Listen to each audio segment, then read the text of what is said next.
9월에 접어들면서 길었던 무더위가 한풀 꺾이나 싶었는데 쉽게 물러가진 않을 걸로 보입니다. 여기에 가을 태풍도 연이어 찾아온다는데요.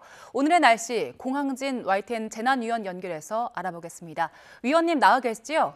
네, 안녕하세요. 네, 오늘 아침 출근길 조금 선선하다 넘어서 좀 쌀쌀하다 느껴지기도 했는데 한낮에는 다시 더워진다고요? 그러게요. 어제 오늘 아침에 이제 좀 여름이 올라갔나 보다 이렇게 생각하신 분들이 많을 텐데 잠도 좀 푹 주무신 분들도 계시고요.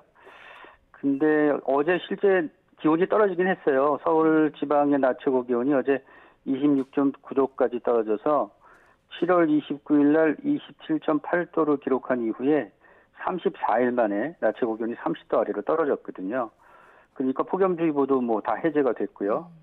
근데 안타깝게도 지금 전라남도 일부 지방에는 아직 폭염주의보가 남아있고 무더위가 완전히 물러가지는 않았어요. 그래서 오늘 기온이 다시 오를 것으로 보이는데 어제는 이제 구름이 많이 끼면서 기온이 좀 떨어졌었는데 오늘은 구름이 조금 거치면서 기온이 좀 오를 것으로 예상이 됩니다. 그래서 오늘 낮 최고 기온이 서울 지방 31도까지 다시 오르고요. 다른 지방들도 대부분 30도를 못 돌 것으로 보이는데 문제는 이 더운 공기의 영향이 조금 더 이어지면서 내일은 수도권과 남부지방 그리고 뭐 수도권 남부, 충청, 남부 이런 대부분 지방이 체감 온도가 다시 33도를 웃돌 것으로 예상이 됩니다. 그래서 폭염특보가 내일은 다시 전국 곳곳으로 확대가 되겠고요. 특히 남해안과 제주도는 그 지긋지긋한 열대가 다시 또 찾아올 가능성도 있어서 걱정입니다. 예, 그래도 그동안 워낙 더웠다 보니까 이 정도는 좀 견딜만 한 것 같은데요. 전국 네. 곳곳에 흐린 하늘 보이는 곳도 있더라고요. 오늘 비 소식 있는 곳 어딥니까? 이제 환절기라고 볼 수가 있겠죠. 여름에서 이제 가을로 가는 시간인데 이때는 이제 북쪽 찬 공기하고 남쪽의 더운 공기가 이렇게 힘겨루기를 좀 하면서 그 사이에 구름들이 좀 많이 만들어지거든요. 그래서 비구름의 영향이 이제 자주 나타날 것으로 보이는데 오늘은 주로 비가 남부지방, 일부지방이죠. 그리고 내일은 제주도에 이제 영향을 줄 것으로 보이고요. 특히 모레는 다시 또 수도권부터 비 예보가 있습니다. 근데 전체적으로 비의 양은 비구름이 약하기 때문에 강수량이 많지는 않아요. 그리고 비가 지속적으로 이어지기보다는 오다 뭐 그치다 이렇게 반복할 가능성이 높은데 예상 강수량을 잠깐 보면 5에서 한 20mm 정도 될 것으로 보입니다. 그러니까 한 차례 내리는 소나기보다도 좀 적을 것으로 보이는데 다만 제주도 지방은 5에서 40mm의 비가 적지 않은 비가 올 것으로 예상이 돼서 약간의 대비는 필요한 것으로 보이고요. 그리고 오늘까지 이 영남 해안 지방에는 너울도 있고 또 풍랑도 높아요. 그래서 오늘까지는 이제 영남 해안에 계신 분들은 풍랑에도 대비를 좀 하시는 게 좋겠습니다. 예, 그동안에는 비가 내리고 나면은 날씨가 더 더워지기도 했었잖아요. 그런데 이번 비는 그치고 나면 좀 선선해질까요? 아무래도 이제 비구름이 북쪽에서 남쪽으로 내려가는 단계로 보면 비구름이 지나면 북쪽에 찬 공기가 다가오니까 이래서 차가운 공기가 다가서면 기온이 낮아지고 이게 이제 정상인데 아직 완벽하게 우리 그 나라를 덮고 있는 공기가 가을 체계로 가진 못했어요. 그래서 이번에 비가 오더라도 주말에는 다시 또 기온이 높아져서 서울 지방의 기온이 33도 가까이 올라가는 그런 날씨가 지금 예보가 나와 있거든요. 간단히 지금 서울 지방의 기온 예보만 잠깐 보면은요. 예. 현재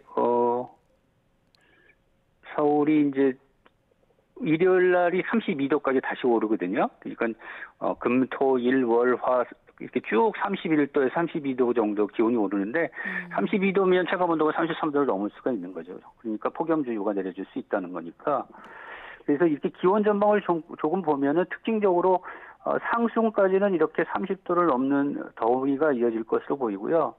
아마 중순에 접어들면 기온이 좀 떨어지면서 이제 좀 가을의 느낌을 좀 받겠구나라는 생각을 좀 할 것 같아요. 근데 다만 이제 걱정스러운 거는 우리나라 부근의 이제 상층에, 그러니까 우리나라 한 5km 이상 되는 상층에 더운 공기가 동서로 길게 자리 잡고 있거든요. 그래서 태풍들이 이제 못 올라오는 그런 이유도 되는데 예. 이렇게 동서로 길게 더운 공기가 자리 잡으면서 계속해서 이 30도 안팎의 더위가 이어지고 있고 이런 시스템이 이제 무너지는 게 아마도 하순쯤에나 돼야 이런 완전한 가을의 느낌을 아침 저녁으로 확실히 받지 않을까 그렇게 생각이 되고 있습니다. 네, 하순쯤에는 진짜 가을 이제 올 것이다 말씀하셨는데 이제 문제는 가을 태풍 시즌 이제 시작이 되는 거잖아요. 그렇죠. 이제 태풍의 시기가 됐죠. 예. 그 지금 슈퍼태풍 일본 일단 훑고 지나간 산산 얘기부터 해볼게요. 굉장히 큰 피해 그렇겠죠. 남겼는데 이제는 네. 완전히 소멸된 겁니까?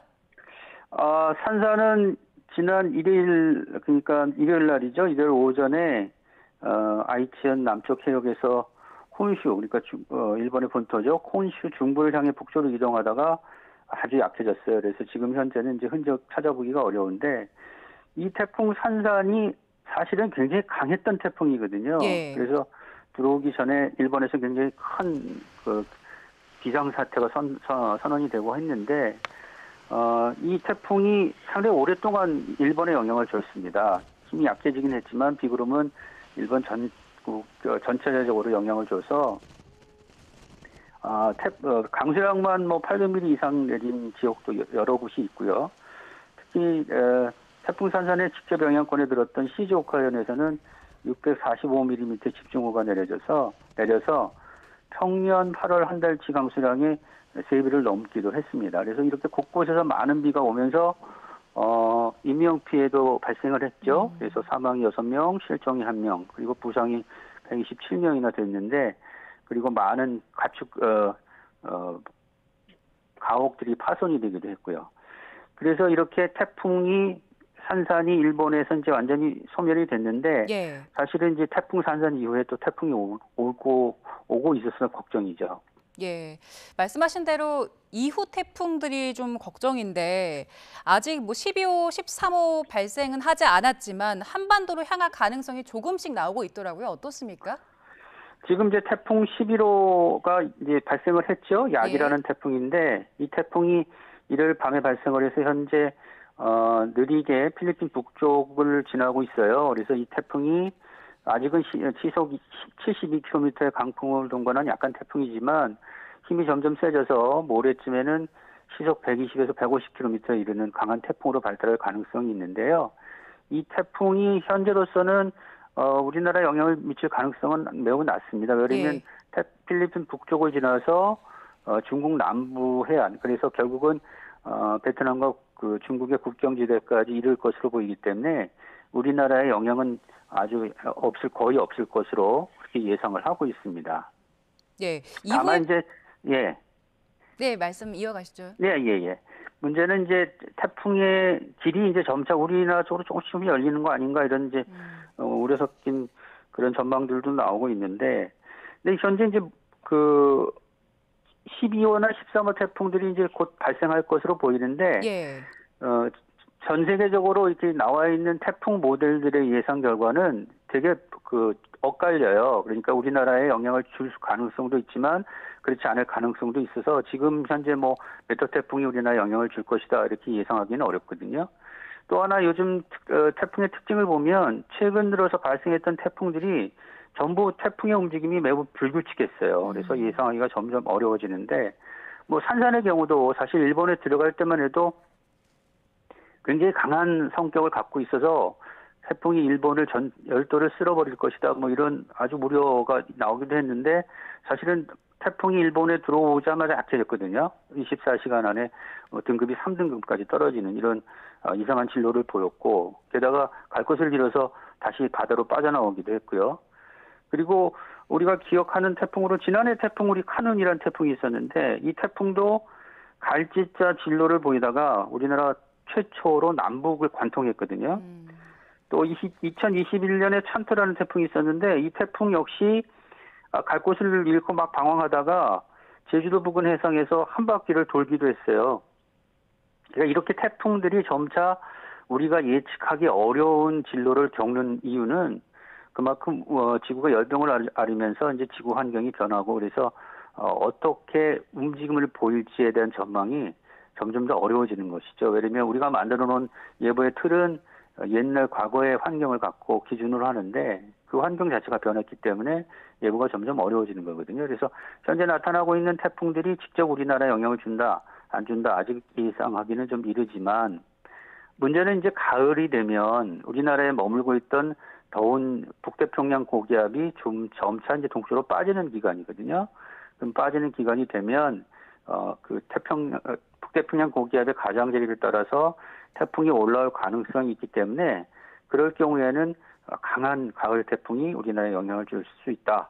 이렇게 예상을 할 수가 있습니다. 그래서 9월까지는 태풍의 계절이니까 태풍에 대한 대비를 잘 하시는 게 좋겠습니다. 예. 다만 이제 현재 우리나라 아까 무더위 전망 얘기하면서도 말씀을 드렸지만 우리나라 상공에는 동서로 길게 아주 더운 고기압이 자리 잡고 있어서 앞으로 당분간 한 일주일 정도 안에 태풍이 영향을 줄 가능성은 낮다고 봅니다. 네. 그래도 아직은 태풍에 대한 긴장감 늦추면 안 된다는 말씀 주셨고요. 올여름 굉장히 길다고 느낀 분들 많으셨잖아요. 네네. 그 기상청이 계절별 길이를 손보는 작업에 들어갔다고 하는데 사계절의 길이가 이제 달라지는 겁니까? 지금 새삼스럽게 새로 들어간 작업은 아니고요. 이미 계절은 많이 변화를 보였죠. 사실은 100년 전에 비교하면 여름의 길이만 한 30일 이상 길어졌거든요. 그래서 우리가 이제 봄, 여름, 가을, 겨울을 판단하는 기준이 보통 이 3개월로 나눠서 이렇게 이제 생각을 하는데 여름은 그러면 6, 7, 8월 이렇게 여름 아닙니까? 근데 여름이 이제 일찍 시작되고 그러니까 5월 하순 쪽에 시작되고 또 최근 들어는 이 여름이 늦게 끝나는 경향이 이어지고 있어요. 그래서 9월 초순, 중순 이렇게 여름의 길이가 길어지기도 하는데 그래서 사실은 이제 지난번에 이제 24절기에 대한 말씀도 드렸지만 24절기도 예전에 24절기하고는 조금 차이를 보이듯이 이제 계절도 좀 길어진다. 여름과 겨울이 이어지고 봄과 가을은 짧아진다. 특히 여름이 많이 길어져서 앞으로는 여름의 길이가 4개월 정도 될 것이다. 이런 전망도 나오고 있습니다. 그래서 앞으로는 이런 계절의 변화에 맞춰서 적응하려는 노력이 더 필요할 것 같아요. 그러니까 농작물을 재배하는 분들도 마찬가지고 또는 수산업에 종사하시는 분들도 마찬가지고 이런 계절이 바뀌는 거에 대한 대비를 하셔야지만 큰 피해를 줄일 수 있는 그런 시기가 점점점 현실화되고 있다 이렇게 생각할 수가 있겠습니다. 예, 알겠습니다. 날씨 알아봤습니다. 공항진 YTN 재난위원과 함께했습니다. 고맙습니다. 네, 감사합니다.